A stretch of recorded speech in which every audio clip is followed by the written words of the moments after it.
Salut à tous, j'espère que vous allez très bien. Ça y est, les demi-finales de la Ligue Europa Conférence vont débuter et je me disais que c'était l'occasion de revenir sur cette première édition de la C4. J'avais fait il y a très longtemps une vidéo pour vous expliquer les contours de cette nouvelle compétition et maintenant qu'on arrive donc à la toute fin, il reste plus que 5 matchs, donc les deux demi-finales aller-retour et la finale. Mais je vous propose de revenir un petit peu sur ce qui a marché, ce qui a moins bien marché pour cette première édition, qu'est-ce qui pourrait être amélioré, éventuellement et vous donner mon ressenti global sur la Ligue Europa Conférence. C'est parti.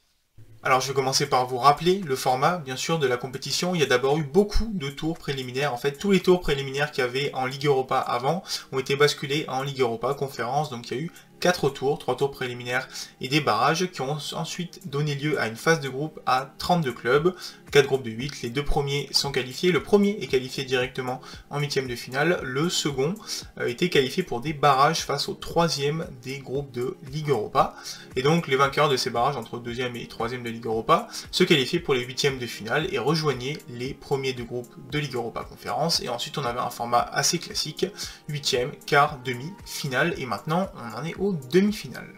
Pour rappel, la Ligue Europa Conférence, elle a été créée, si on veut, en termes de compensation pour donner une Coupe d'Europe aux petits clubs européens, aux pays moins développés dans le foot en UEFA.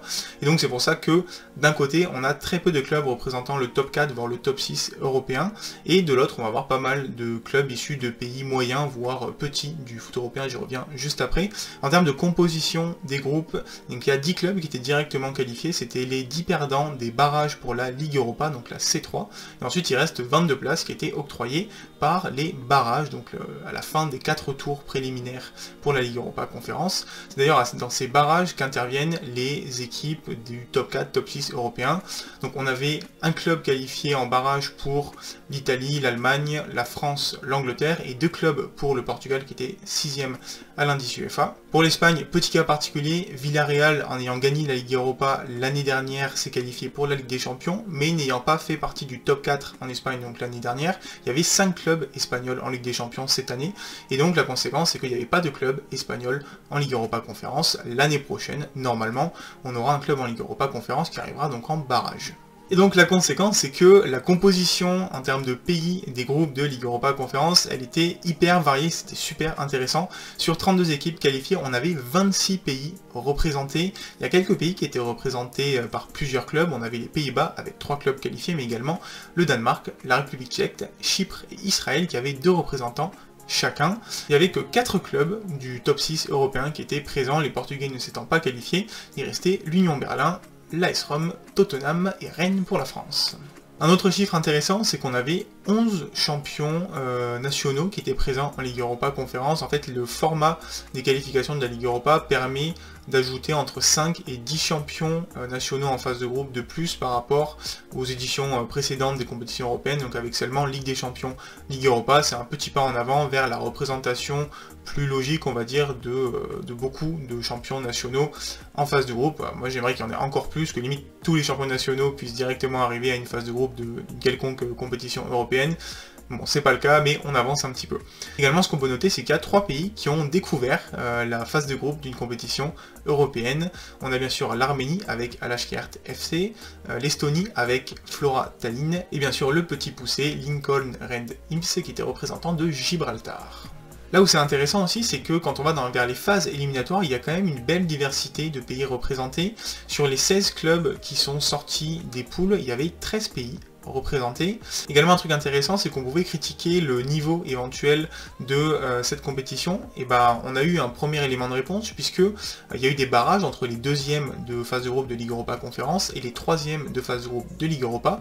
Et il se trouve que sur ces 8 confrontations, et bah, il y a 5 doubles confrontations qui ont été remportées par les deuxièmes de Ligue Europa Conférence, donc comme quoi le niveau était plutôt dense quand même.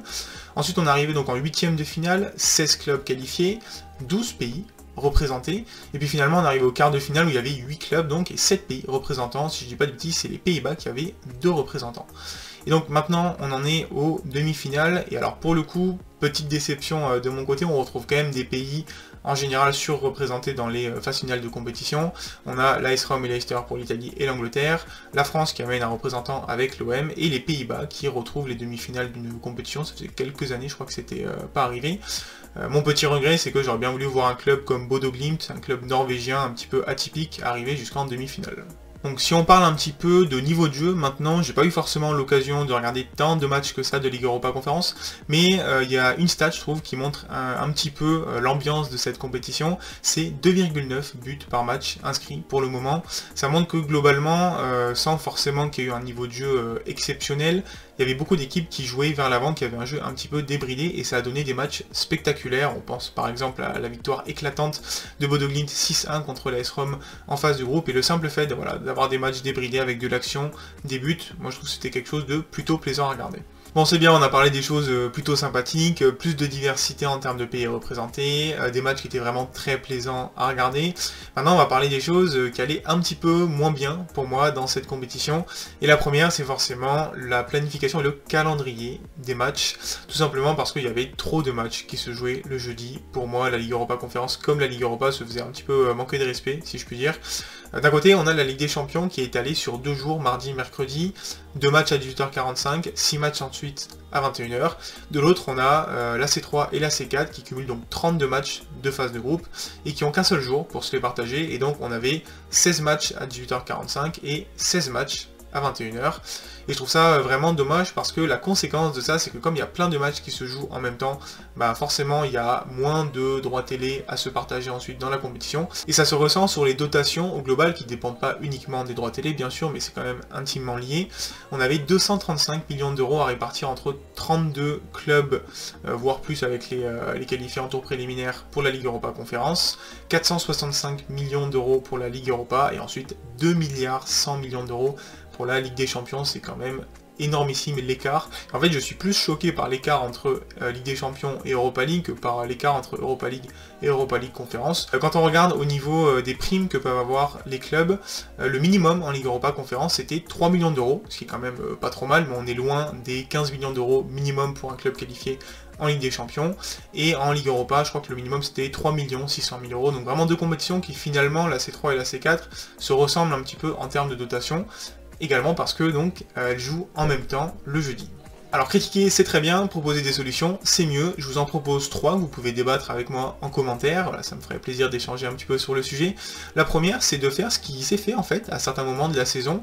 Il y a eu des mercredis notamment où des matchs de Ligue Europa Conférence ont été joués, et moi ce que je proposerais c'est simplement de prendre 4 à 6 matchs de Ligue Europa ou Ligue Europa Conférence et de les faire jouer mettons à 18h45 le mardi et le jeudi. Au final on marche pas trop sur les droits de la Ligue des Champions où les gros matchs à peu de choses près se jouent quand même à 21h et ça permet d'enlever peut-être 8-12 matchs chaque semaine le jeudi et donc finalement il y aurait moins de matchs qui se marcheraient dessus le jeudi. Deuxième option, je suis pas forcément très fan mais qui sait ça peut se réfléchir, c'est de faire 3 plages horaires et non plus seulement 2. Aujourd'hui on a une plage horaire à 18h45, une autre à 21h. Pourquoi pas penser à 3 plages, une à 17h, une à 19h et une à 21h. Le problème c'est que ça fait quand même beaucoup de football, 6 heures consécutives et que en général le match de 17h serait beaucoup moins regardé que celui de 19h qui serait encore moins regardé que celui de 21h. La dernière option que je peux vous proposer ce serait de jouer la Ligue Europa Conférence, en tout cas la phase de groupe, sur des semaines différentes de la Ligue des Champions et de la Ligue Europa. Notamment en phase de groupe, on a très rarement eu 2 semaines consécutives avec de la Ligue des Champions et de la Ligue Europa. Et donc pourquoi pas, sur cette semaine où on n'a pas de Ligue des Champions et Ligue Europa, jouer la phase de groupe de Ligue Europa Conférence, justement. Au final, ça permet en plus à l'UEFA de diffuser plus de matchs à plus de jours différents, donc d'augmenter en fait ces dotations de droits télé. Moi, je me dis que ça peut être une option intéressante. N'hésitez pas à me répondre en commentaire, voilà, quelle est l'option que vous préférez. Aussi, il y a même d'autres idées que vous avez pour apporter plus de visibilité à la Ligue Europa Conférence. Allez, je termine avec quelques sujets en vrac. Le premier, c'est bien sûr l'indice UEFA, un sujet qu'on aime beaucoup parler sur la chaîne. Pour le coup, là, il y a vrai déséquilibre entre la Ligue Europa Conférence et les autres compétitions.